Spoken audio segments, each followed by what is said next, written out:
बेटा आप पढ़ लिख कर क्या बनोगे? पापा मैं डॉक्टर बनूंगा। बड़ी खुशी मिलती है। पापा मैं इंजीनियर बनूंगा। सुन के सारे लोग खुश होते हैं और खुशी की बात भी है।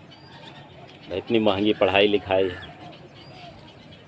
बेटा डॉक्टर बनेगा, समाज की सेवा करेगा, इंजीनियर बनेगा, तरक्की करेगा, ऊंचा नाम होगा। दोस्तों, अगर हम अपने बच्चे से पूछें बेटा आप पढ़ लिख कर क्या बनोगे, और बेटा यह बोले कि पापा मैं किसान बनूंगा, तो शायद उस बच्चे के प्रति हमारा क्या नज़रिया होगा, क्या सोच होगी, वो आपका अपना अलग अलग विचार हो सकता है।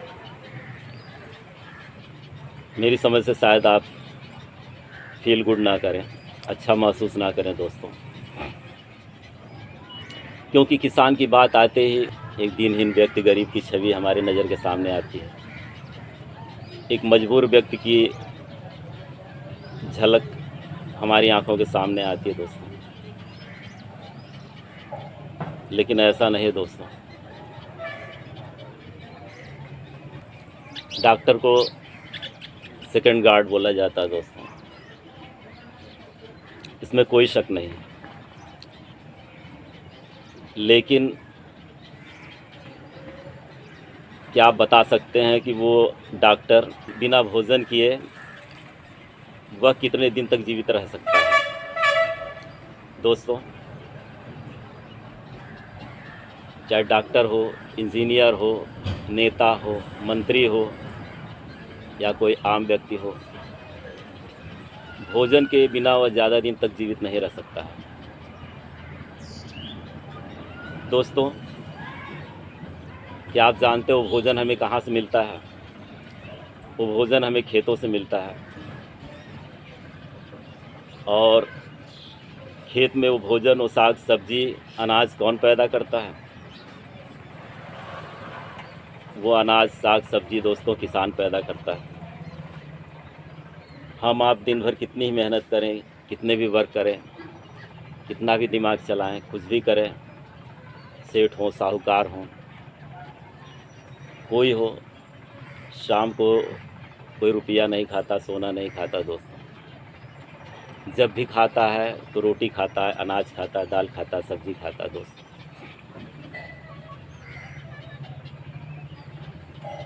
और ये जो दोस्तों, जो हमारे देश की अर्थव्यवस्था चल रही है, एक्सपोर्ट इंपोर्ट चल रहा है, जो हम पेट्रोल, डीजल, रक्षा उपकरण या जीवन रक्षक दवाइयाँ जो दोस्तों मंगाते हैं, हमारा देश आयात करता है। वो आयात कैसे होता है दोस्तों? जब हम कृषि से पैदा हुए सामग्री विदेशों को एक्सपोर्ट करते हैं दोस्तों, निर्यात करते हैं।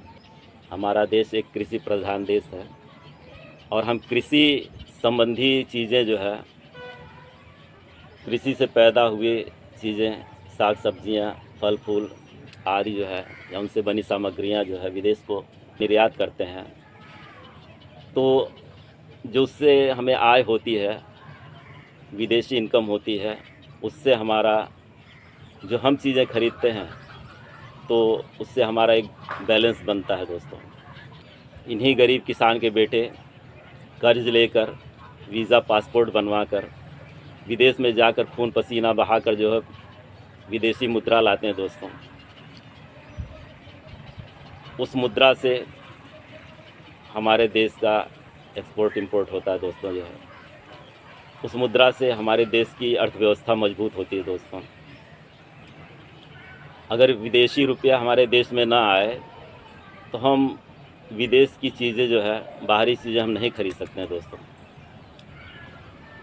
तो दोस्तों, हमारा देश बड़े बड़े भाषणों से और बड़े बड़े प्रवचनों से नहीं चल रहा है दोस्तों। हमारा देश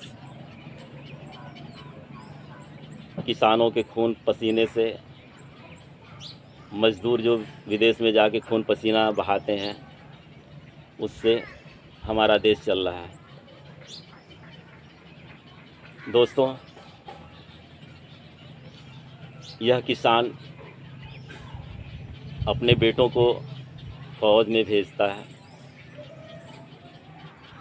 जो हमारे देश की रक्षा करते हैं। दोस्तों, किसी अमीर का, किसी सेठ का, किसी मिनिस्टर का बेटा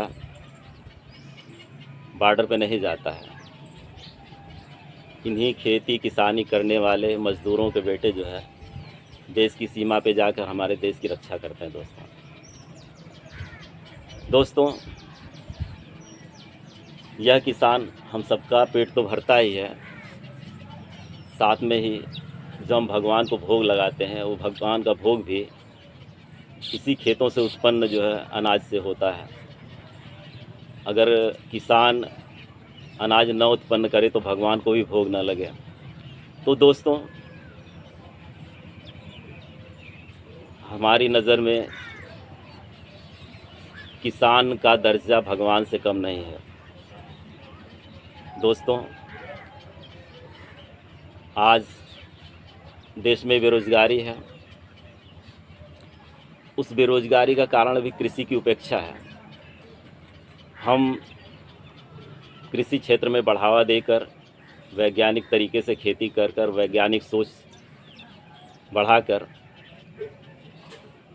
आधुनिक जानकारियाँ कृषि की देकर जो है पशुपालन और कृषि से उन्नत आय, उन्नत कृषि, उन्नत आय भी कर सकते हैं। दोस्तों, हमें आज हमारे देश को स्मार्ट खेती और स्मार्ट किसानों की ज़रूरत है। आज हमारे देश में पढ़े लिखे किसानों की ज़रूरत है दोस्तों, ताकि वो वैज्ञानिक तरीके से खेती करें और अधिक से अधिक लाभ खेती से पैदा कर सकें। दोस्तों, आज हमें अपने सोच और नज़रिए को बदलने की ज़रूरत है। दोस्तों, किसान का दर्जा भगवान से कम नहीं है। दोस्तों, किसान नहीं रहे तो हम भी नहीं रहेंगे। दोस्तों।